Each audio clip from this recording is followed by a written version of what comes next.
Nesse final de semana celebramos o 10º domingo do tempo comum.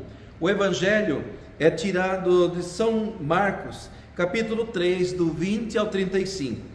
Naquele tempo, Jesus voltou para casa com seus discípulos e de novo se reuniu tanta gente que eles nem sequer podiam comer.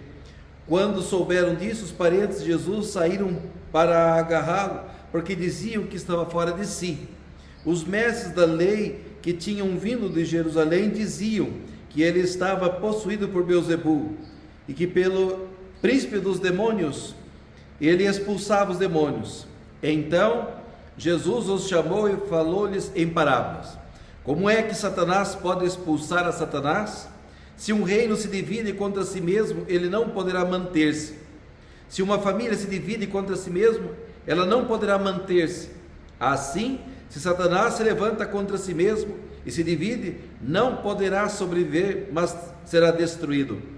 Ninguém pode entrar na casa de um homem forte para roubar seus bens sem antes o amarrar. Só depois poderá saquear sua casa. Em verdade vos digo, tudo será perdoado aos homens, tanto os pecados como qualquer blasfêmia que tiverem dito.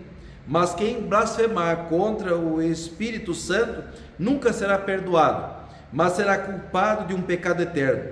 Jesus falou isso porque diziam: ele está possuído por um espírito mau.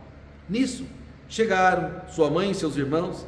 Eles ficaram do lado de fora e mandaram chamá-lo. Havia uma multidão sentada ao redor dele. Então lhe disseram: tua mãe e teus irmãos estão lá fora, à tua procura. Ele respondeu: quem é minha mãe e quem são os meus irmãos? E olhando para os que estavam sentados ao redor, disse: aqui estão minha mãe e meus irmãos. Quem faz a vontade de Deus, esse é meu irmão, minha irmã e minha mãe. Palavra da salvação, glória a vós, Senhor. Caríssimos e amados irmãos e irmãs em Cristo, o homem incrédulo, o homem atribui até mesmo a Jesus, até ele atribuíram isso. Ele está possuído pelo demônio, é pelo demônio que ele realiza todos esses atos, e no entanto Jesus dá uma lição, explica para eles, e é verdade. Os demônios, eles não se dividem, pelo contrário, eles juntos tentam derrubar o homem, tentam destruir o homem. Por isso que muitas vezes as famílias são destruídas, porque elas se dividem. Claro, o maligno, ele procura impor a divisão nas famílias, para que ela seja destruída. Nas comunidades também, na igreja, a igreja tem que permanecer unida. Eu posso não ter afinidade com uma pessoa, mas é a igreja de Cristo. Eu tenho que congregar nesta mesma fé e procurar zelar pela unidade. Assim é a nossa igreja católica apostólica romana. Ela tem os seus defeitos, seus pecados? Tem sim, porque é formada por homens, por nós.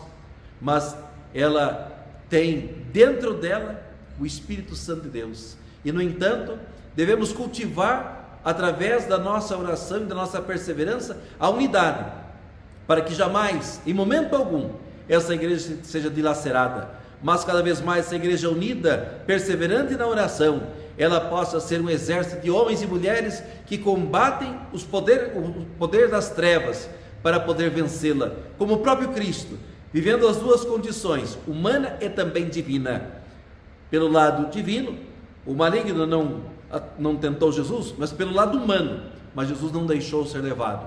Que nós sejamos homens e mulheres perseverantes, para que nós também jamais possamos nos dividir, mas unidos possamos vencer todos aqueles que são das trevas e tudo aquilo que vem das trevas, para que nós possamos vivenciar e contemplar cada vez mais a graça de Deus. Louvado seja nosso Senhor Jesus Cristo, para sempre seja louvado.